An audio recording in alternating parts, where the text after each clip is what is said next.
व्यवहार होऊन काँग्रेस तिकीट वाटप करते आहे आणि सातत्याने मागच्या कित्येक वर्षापासून आदिवासी समाजाला वाऱ्यावर सोडून देण्याच्या साठी त्यांनी आज काँग्रेस पक्षाचा राजीनामा दिला। आणि मी आज अतिशय आनंदाने सांगू इच्छितो की सन्माननीय बावनकुळे साहेबांच्या हस्ते उपस्थितीमध्ये त्यांचा भाजपामध्ये प्रवेश होता।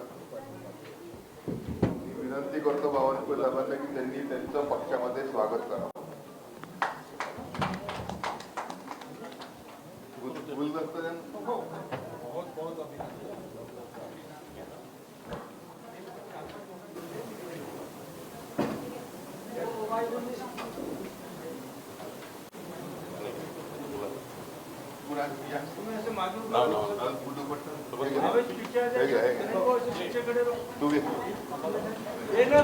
हा डॉक्टर आहे तर आपल्या इथून झाला लता मंगेशकर मला तू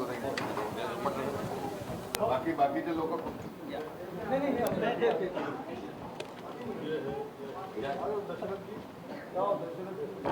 उनके नाम नाम दे दे सर जी।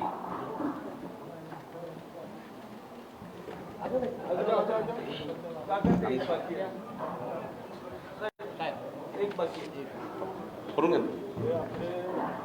नागपूर ग्रामीणचे अध्यक्ष स्वागत आहे आदिवासी आघाडीचे व्हेरी गुड दशरथ मसरा प्रदीप मसरा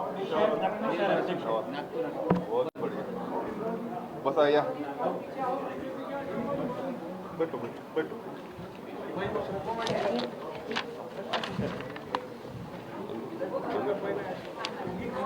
नीचे ऊपर नंद बोला बोलतो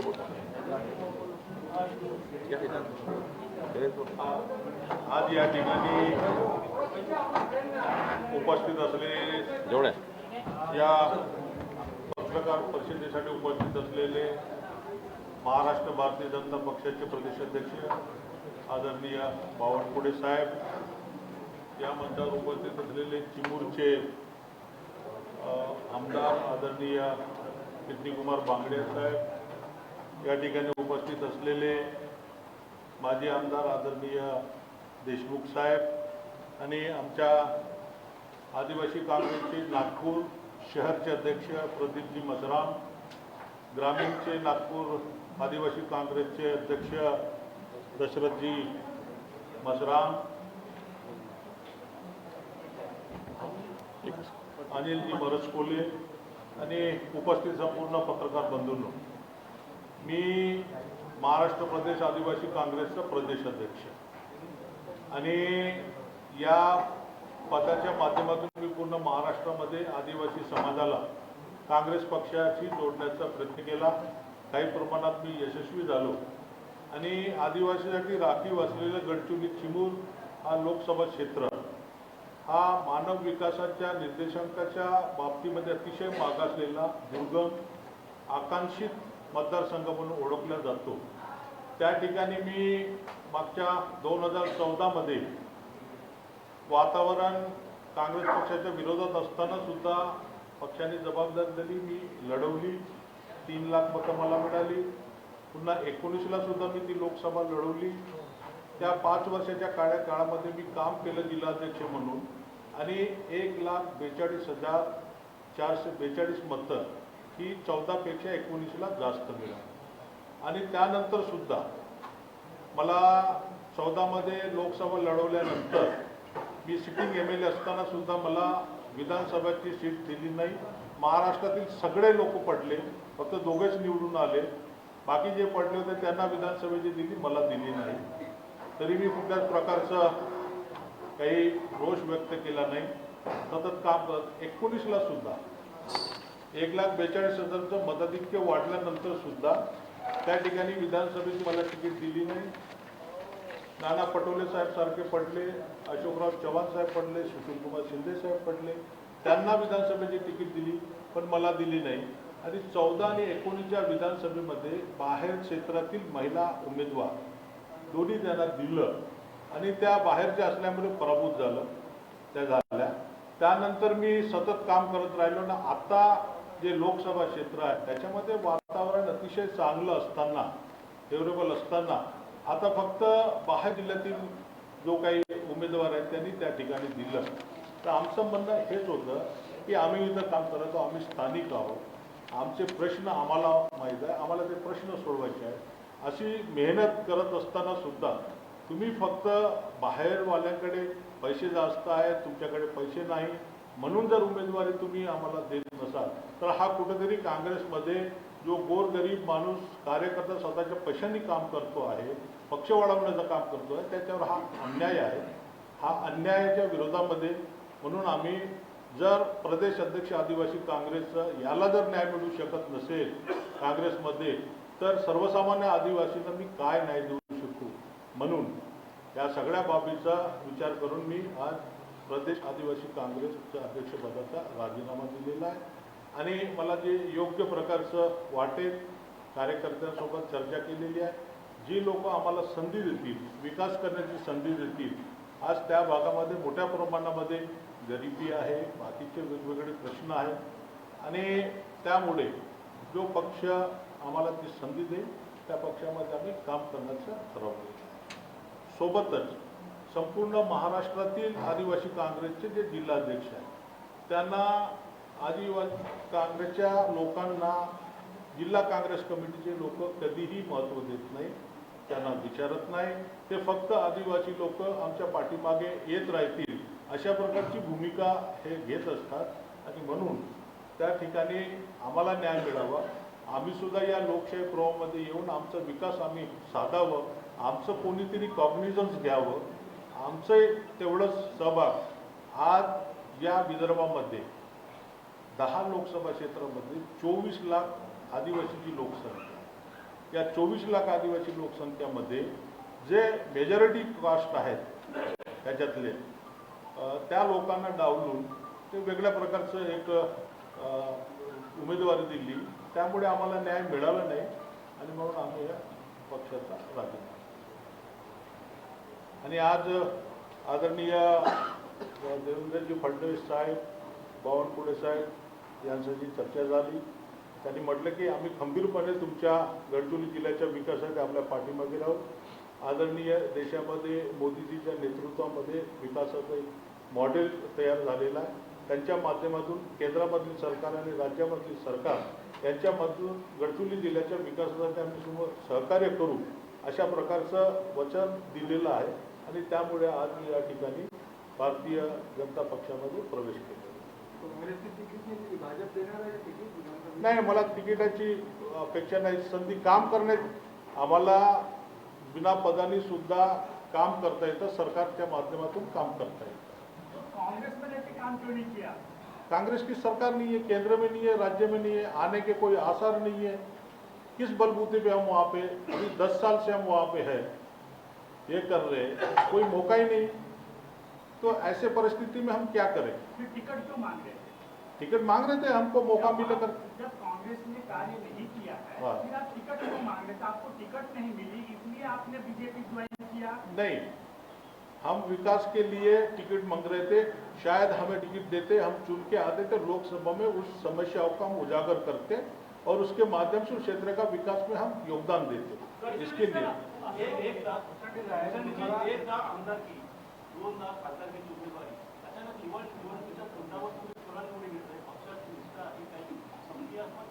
आम्ही निष्ठावानच होतो. आम्ही आज आमची तिकीट CSE मध्ये कन्फर्म झाल्यानंतर त्यांच्यातले जे कुरघोड्या आहेत एकामेकाचं तिकीट कापण्याचं, त्या गटबाजी आणि कुरघोडीमुळे आमची तिकीट कापल्या गेली, याचं आम्हाला दुःख आहे. तुमचा रोग कोणाकडे आहे नेमका? मुकुटपुरीकडे आहे की आणखी पुढे? नाही, प्रदेश लेवलवर आहे, जिल्हा लेवलवर आहे, जिथं तिथं म्हणजे बघावं तिथं कुरघोडीचं सत्र आहे. त्याच्यामुळे कोणाला एकाला काही नसतं. टिकट कटी इसलिए आपने बीजेपी ज्वाइन किया? नहीं, टिकट कटे, हमें मौका चाहिए काम करने का. उन्होंने मौका दिया रहता तो हम काम करते थे. आपने एक प्रॉमिस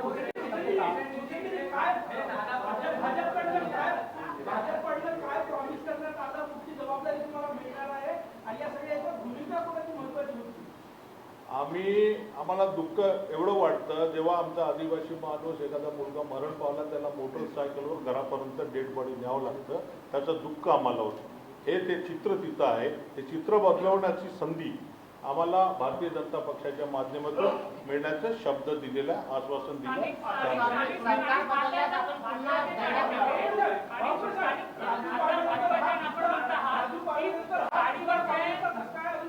महाराष्ट्र प्रदेश काँग्रेस पार्टीचे नेते, राज्याचे आदिवासी आघाडीचे काँग्रेसचे अध्यक्ष यांनी आज माननीय देवेंद्रजी फडणवीस यांच्या नेतृत्वावर विश्वास ठेवून भारतीय जनता पक्षामध्ये प्रवेश केला आहे.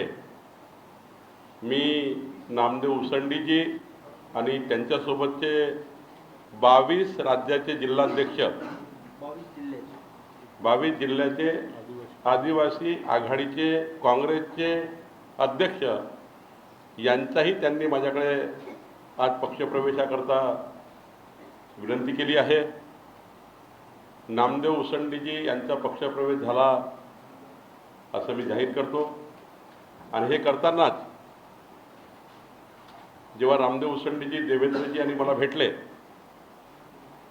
त्यांनी स्पष्टपणे कुठल्याही तिकीटची अपेक्षा न करता विधानसभा, लोकसभा आणि कुठली, त्यांनी एकच वाक्य आमच्यासमोर मांडलं,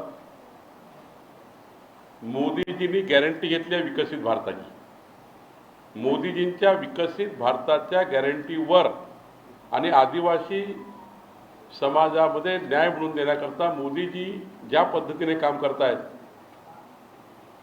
आदिवासी समाजाला, समाजाच्या शेवटच्या गरीब माणसाला न्याय मिळण्याकरता, आणि विशेषतः गडचिरोली जिल्ह्याचे पालकमंत्री देवेंद्रजी असल्यामुळं देवेंद्रजीच्या माध्यमातून मोठ्या प्रमाणावर गडचिरोली जिल्ह्याचे उद्योग, तिथे असलेली बेरोजगारी, आणि माननीय देवेंद्रजींनी आज बघितलं असाल की पुढच्या 10 वर्षात गडचिरोली हा महाराष्ट्रामध्ये जसं शेवटचा जिल्हा म्हणतो तो पहिल्या नंबरचा जिल्हा विकसित होईल, असा शब्द नामदेव उसंडी आणि सर्व आदिवासी समाजाला, बंधू भगिनीला दिला.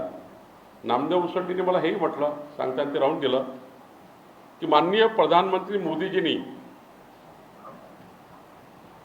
आदिवासी समाजातील एक शिक्षक महिला आमच्या भगिनीला, द्रौपदी मुर्मूजीला, देशाचं राष्ट्रपती पद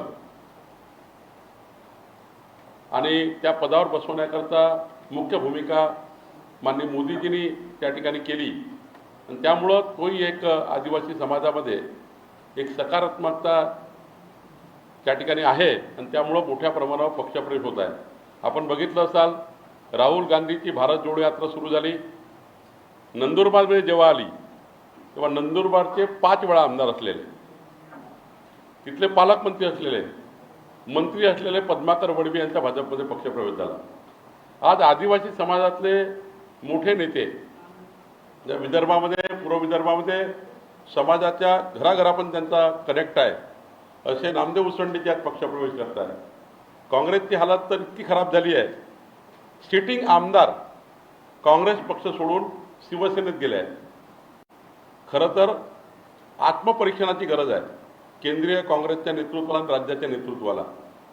आणि उसंडींनी हे सांगितलं की एखाद्या कार्यकर्त्याचं मोजमाप हे पैशावर होऊ शकतं, पैसे नाही म्हणून त्याला तिकीट मिळत नाही. ही जी काँग्रेसची परिस्थिती आहे ती त्यांनी मांडली आहे. मी आपल्याला जाणीवपूर्वक सांगेल, नामदेव उसंडीच्या नेतृत्वाला भारतीय जनता पार्टी ही उंची देईल. नामदेव उसंडीचे जे स्वप्न आहे गडचिरोली जिल्ह्याच्या विकासाचे, ते स्वप्न देवेंद्रजींच्या नेतृत्वात पूर्ण होतील. मोदीजींच्या गॅरंटीवर विकसित भारताचा संकल्प करण्याकरता आमचे नेते, अशोक नेतेजी ज्यांना उमेदवारी मिळाली आहे, त्यांची उमेदवारी ते मोठ्या प्रमाणावर उचलून धरतील. आणि मला विश्वास आहे की नामदेव उसंडींच्या सहकार्याने, देवेंद्रजींच्या नेतृत्वात, मोदीजींच्या गॅरंटीवर अशोक नेते हे आतापर्यंतचा सर्व इतिहास मोडतील. मी आजच गडचिरोली जाऊन आलो आहे. मला वाटतं हा जो पक्षप्रवेश आहे हा भारतीय जनता पार्टीला मजबूती देणारा आहे, पक्षाचं संघटन मजबूत करणारा आहे, आदिवासी समाजामध्ये न्याय म्हणून देणारा पक्षप्रवेश आहे. या पक्षप्रवेशाने पक्ष आमचा मजबूत होतो आहे. आणि मी पुन्हा आपल्या माध्यमातून तमाम जनतेला, नागरिकांना विनंती करेल की 2024चा देश 2024 ते 29 या काळामध्ये मोदीजींनी देशाची तिसरी आर्थिक महासत्ता भारत बनेल ही जी गॅरंटी दिली आहे, मोदीजींच्याच गॅरंटीला, संकल्पाला साथ देण्याकरता जो जो पक्षामध्ये येईल, जो जो पक्षात येईल त्याला आम्ही आमचं दुपट्टा दाखवून स्वागत करू.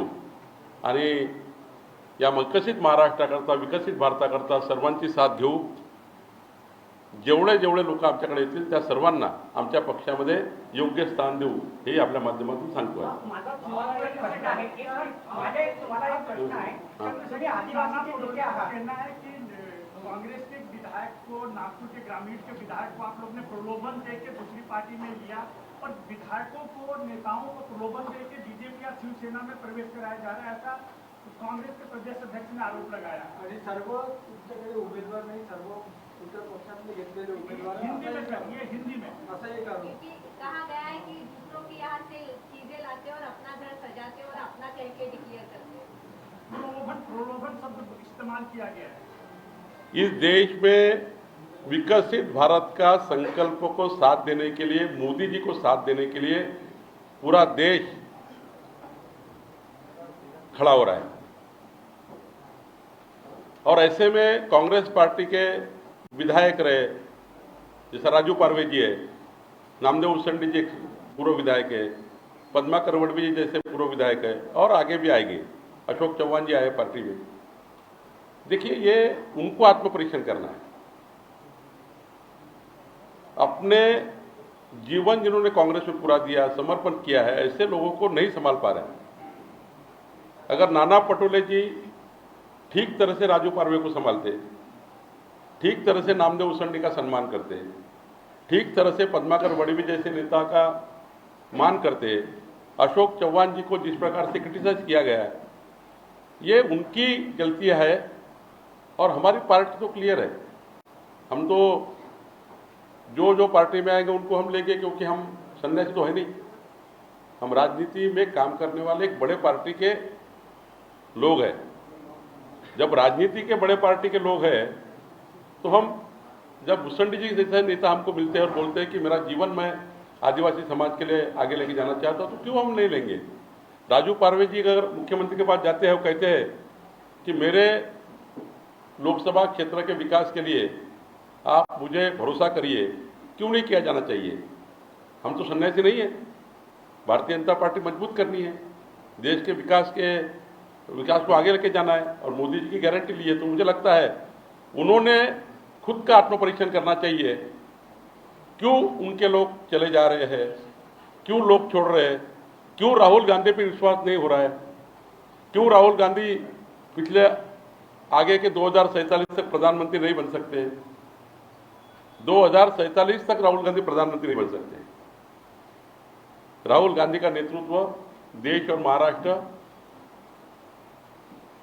कोई उनका नेतृत्व आगे जाएगा ऐसा किसी को लगता नहीं है.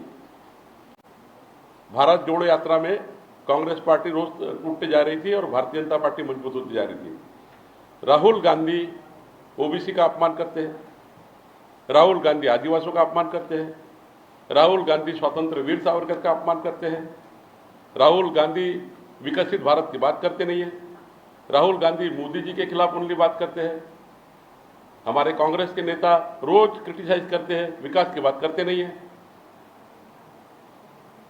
और भारतीय जनता पार्टी के साथ जो लोग आ रहे हैं, मोदी जी के, देवेंद्र जी के नेतृत्व में आ रहे हैं, उनको 100% मालूम है कि आगे 2047 तक इस देश को आगे लेके जाना है, तो केवल और केवल भारतीय जनता पार्टी का ही में जाना चाहिए और अपना नेतृत्व और अपना कार्य सिद्ध करना चाहिए. ऐसा पार्टी डिफरन्स भाजपची ओळख आहे, मात्र काँग्रेस मुक्त भारत असा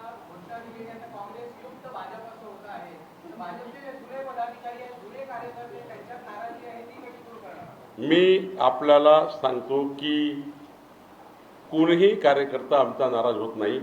आमच्याकडे स्पेस आहे, आमच्याकडे मान आहे, आमच्याकडे सन्मान आहे, आमच्याकडे मोदीजी आहे, आमच्याकडे देवेंद्रजी आहे, आमच्याकडे नितीनजी आहे, आमच्याकडे छाया आहे.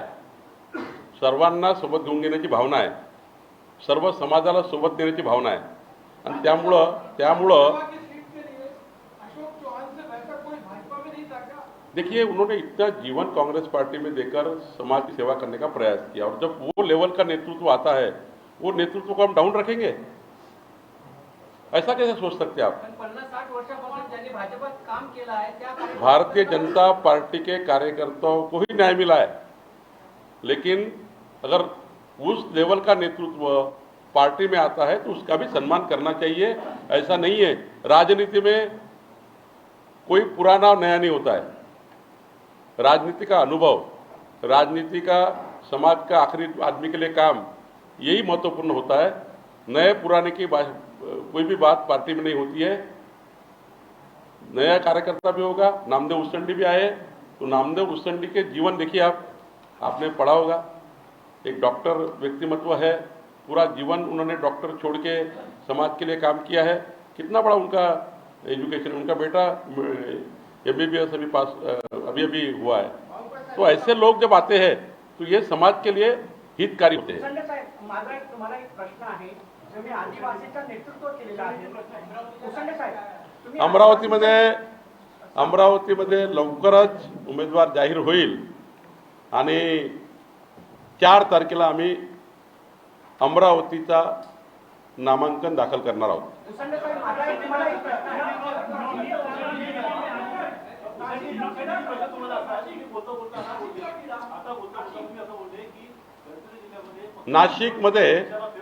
नाशिकमध्ये माननीय एकनाथजी, माननीय अजितदादा, माननीय देवेंद्रजी तिघही नेतृत्व बसून योग्य निर्णय करणार आहे. माझा एक प्रश्न आहे तुम्हाला. तुम्ही भुजबळांना तिकीट देण्याबद्दलचा अजितदादा आणि एकनाथ शिंदेजी निर्णय करतील. संजय साहेब, माझा तुम्हाला एक प्रश्न आहे. तुम्ही आदिवासी तर नेते आहात. आदिवासीचे तुम्ही नेते आहात. तुम्ही मला उद्या सकाळी 9 वाजता आसाममध्ये आदिवासी उद्या सकाळी 9 वाजता माननीय नितीनजी संविधान चौकातनं आपली पदयात्रा करणार आहे. आमचे सर्व हजारो कार्यकर्ते नितीनजीचा आणि राजू पारवे, रामटेक लोकसभा आणि राजू पारवे महायुतीचे उमेदवार, नितीनजी महायुतीचे उमेदवार उद्या नामांकन अर्ज दाखल करणार आहे. माननीय मुख्यमंत्री, माननीय देवेंद्रजी, प्रफुल्ल पटेल, आम्ही सर्व त्या ठिकाणी महायुतीचे लोक, जोगेंद्र कवाडेजी असतील, सुलेखाताई कुंभारे आहेत, आम्ही सर्व महायुतीचे सर्व नेते पदाधिकारी उद्या या फॉर्म भरण्यासाठी असणार आहोत. आपल्यालाही विनंती करतो की सर्वांनी 9 वाजता संविधान चौकामध्ये यावं आणि उद्याच्या या महारॅलीमध्ये आपणही साक्षी व्हावं अशी विनंती मी आपल्याला करतो. माझा एक प्रश्न आहे.